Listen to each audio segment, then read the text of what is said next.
فوری طور پر اس smart lock down کو ختم کیا جائے، پاکستان کے تاجروں کو عزت و وقار کے ساتھ کاروبار کرنے کی اجازت دی جائے، اور اس عید الاضحیٰ کے موقع پر ہم نہیں چاہتے کہ کہیں افراتفری پیدا ہو۔ پاکستان کی تاجر تنظیمیں اگر چاہیں تو ہم ماضی کے اندر شٹر ڈاؤن کے فیصلے کیا کرتے تھے، لیکن ہمیں انوکھے احتجاج کی طرف مجبور کیا جا رہا ہے کہ ہم از خود شٹر کو کھلا رکھنے کا فیصلہ کریں۔ جب ہم شٹر کو کھلا رکھنے کا فیصلہ کریں گے تو ریاست کے ادارے جب بزور طاقت شٹر بند کروانے کی کوشش کریں گے تو اس کے نتیجے کے اندر ایک انارکی کی فضا پیدا ہوگی۔ ہم کسی صورت امن و امان کی خرابی نہیں چاہتے، اس لیے ہم بار بار حکمرانوں سے مطالبہ کر رہے ہیں اس سمارٹ لاک ڈاؤن کو فوری طور پر ختم کیا جائے۔ عید الاضحیٰ کے ان دنوں کے اندر تاجروں کو آزادانہ کاروبار کرنے کی اجازت دی جائے۔ بصورت دیگر تنگ آمد بجنگ آمد پھر پاکستان کا تاجر باہم مشاورت کے ساتھ سخت فیصلوں پر بھی مجبور ہوگا۔ یہ ایف بی آر آج بھی اسی طریقے سے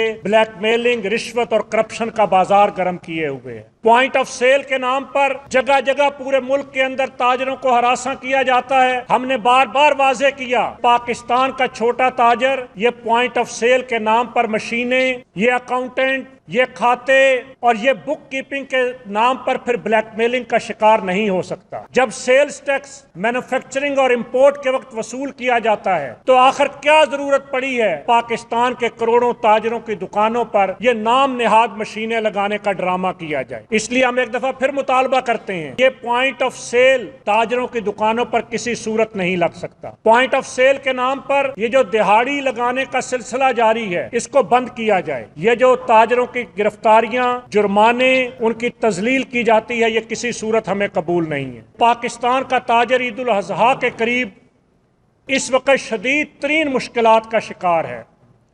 ایران پر امریکہ اور اسرائیل کی یلغار کے موقع پر ملک اور قوم کی خاطر ہم نے اس سمارٹ لاک ڈاؤن کو قبول کیا۔ اس لیے قبول کیا کہ آبنائے ہرمز کے بند ہونے کے خطرات، پیٹرولیم مصنوعات کی قلت کے خطرات، اس کے نتیجے میں بجلی کے بحران کے خطرات موجود تھے، تو ہم نے اس سمارٹ لاک ڈاؤن کو قبول کیا۔ لیکن آج ایک مہینہ گزر چکا ہے، ایران کے راستے آبنائے ہرمز کے ذریعے پاکستان میں پیٹرول کی سپلائی مسلسل جاری ہے، بلکہ RLNG کے جہاز بھی پاکستان آ رہے ہیں۔ پاکستان کے اندر 45,000 میگا واٹ کی انسٹالڈ بجلی پیدا کرنے کی کیپیسٹی موجود ہے۔ آج گرمیوں کے دنوں کے اندر بھی 17,000 میگا واٹ سے زیادہ پاکستان کی ضرورت نہیں ہے، تو پھر آخر کیا وجہ ہے کہ پاکستان کی صنعتوں، پاکستان کی دکانوں کو اور مارکیٹوں کو بند کیا جا رہا ہے؟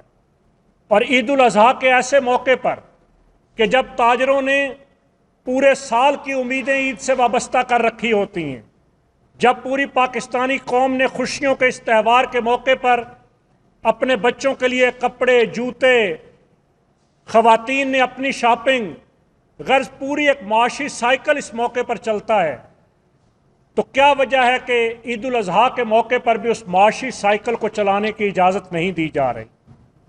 اس لیے ہم مطالبہ کرتے ہیں کہ فوری طور پر اس سمارٹ لاک ڈاؤن کو ختم کیا جائے، پاکستان کے تاجروں کو عزت و وقار کے ساتھ کاروبار کرنے کی اجازت دی جائے، اور اس عید الاضحیٰ کے موقع پر ہم نہیں چاہتے کہ کہیں افراتفری پیدا ہو۔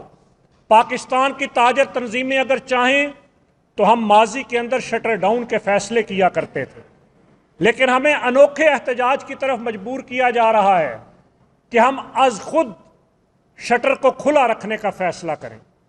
جب ہم شٹر کو کھلا رکھنے کا فیصلہ کریں گے تو ریاست کے ادارے جب بزور طاقت شٹر بند کروانے کی کوشش کریں گے تو اس کے نتیجے کے اندر ایک انارکی کی فضا پیدا ہوگی۔ ہم کسی صورت امن و امان کی خرابی نہیں چاہتے، اس لیے ہم بار بار حکمرانوں سے مطالبہ کر رہے ہیں کہ اس سمارٹ لاک ڈاؤن کو فوری طور پر ختم کیا جائے۔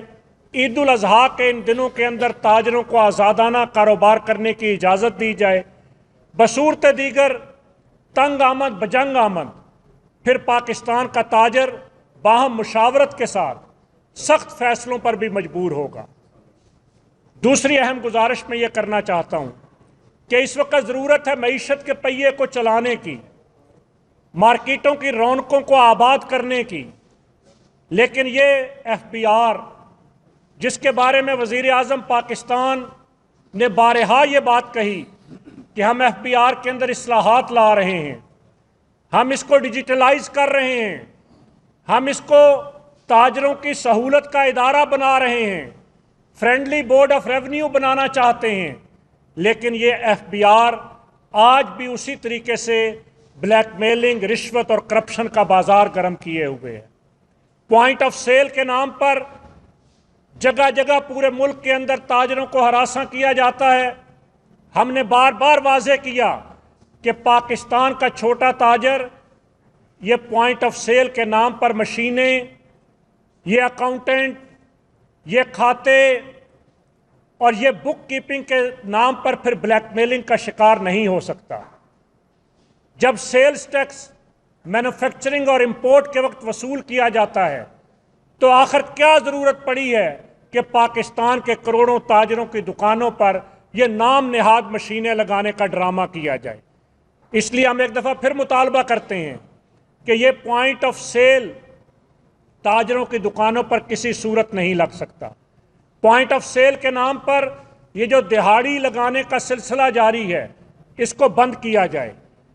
یہ جو تاجروں کی گرفتاریاں، جرمانے، ان کی تذلیل کی جاتی ہے، یہ کسی صورت ہمیں قبول نہیں ہے۔ ہم آنے والے بجٹ کے اندر جس کی تیاری اس وقت جاری ہے، ہم وزارت خزانہ سے مذاکرات کے کئی سیشنز کر چکے۔ ہم نے دو ٹوک یہ مطالبہ کیا ہے کہ پاکستان کے 1.25 کروڑ چھوٹے تاجر کے لیے 4 لائنوں کا سادہ اردو کا ریٹرن فارم لایا جائے، جس کو وہ از خود بھر کر بینک کے اندر اپنا ٹیکس جمع کروائے، اور اس ریٹرن فارم کو جمع کرانے والے تاجر اس کو نہ تو ود ہولڈنگ ایجنٹ بنایا جائے، نہ اس کی دکان پر پوائنٹ آف سیل لگایا جائے، نہ اس کو آڈٹ اور بلیک میلنگ کا سامنا کرنا پڑے، اور نہ وہ محکمے کے اہلکاروں کے ظلم و ستم کا نشانہ بنے۔ ہم چاہتے ہیں کہ اس بجٹ کے اندر مارکہ حق کے بعد مارکہ معیشت کو سر کرنے کے لیے یہ آسان سادہ ٹیکس نظام لایا جائے۔ اس کے ساتھ ہم صنعتوں کے لیے بھی بار بار مطالبہ کر چکے ہیں کہ سپر ٹیکس کا خاتمہ کیا جائے، سیلز ٹیکس کو سنگل ڈیجٹ کے اندر لایا جائے تاکہ پاکستان کے ایکسپورٹس بڑھ سکیں، اس کے ذریعے زر مبادلہ پاکستان کے اندر آ سکے۔ ہم بار بار یہ مطالبہ بھی کر چکے ہیں کہ ریئل اسٹیٹ انڈسٹری کو چلنے دیا جائے۔